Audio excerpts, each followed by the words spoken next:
O mankind, worship your Lord, become the slave of your Lord who created you.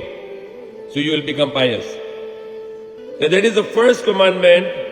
Generally, and when you open the Quran, it is the first ever addressing to the human being. It doesn't say, oh Arabs or Muslims, none at all, but it said, oh human being.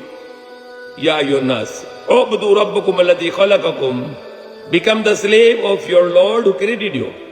Because usually the ubudu or ibad or abd or abudu, it's usually translated as worship. But it is not the complete meaning. It is just a literal meaning or just a partial meaning. The meaning of abudu is to become the slave. Because abudu word is come from word abd, and abd meaning is the slave. So when you become the slave of someone, what you do? You always follow his commandments.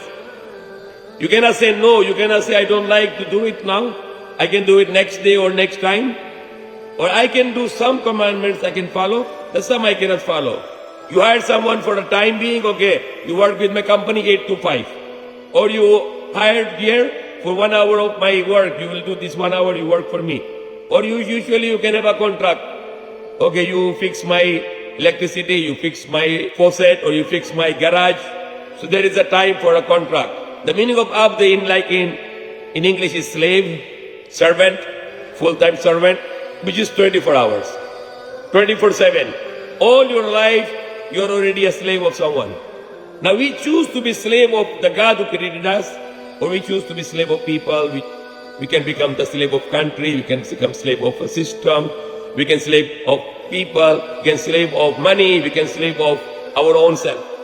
Allah said, did you see a person? He make himself is his God. He himself is a God. He can follow what he likes. Halal or haram, good or evil, good or bad, anything he can do because he is himself is God. He wants to follow his own commandments all his life.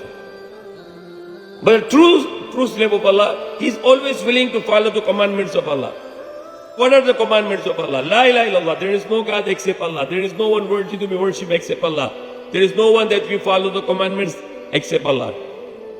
If we follow the commands of our leaders or our parents, it is also actually the command of Allah. Because Allah commands us to obey our parents. But if our parents is commanding against the command of Allah, we are not obliged. We should not follow their command anymore. So worship only one God, become the slave of only one God. That's the first commandment. Be good with our parents, be good with our wives, our children, our brothers, sisters, uncles, aunties, grandparents, or relatives, or friends, neighbors, and all the human beings. Helping to the poor, helping to the orphans, helping to all human beings. Speak the truth and not to lie. Be honest and not to cheat. Word of honor and not to break your words. These are the great commandments of God. Be justice and not to be injustice. Be kind and not to be cruel. Be charitable and not to be uncharitable. Be generous and not to be niggard. Be kind and not to be cruel. Be loving and not to be person who hate people. Always give the testimony, the true testimony, and not to the false testimony. Be straightforward and not to be hypocrite. So we have these great commandments of God which we need to follow, and that is the purpose of our life. Our purpose of our life is only one. The simple language. We need to follow the commandments of our God so we will be saved from the hellfire.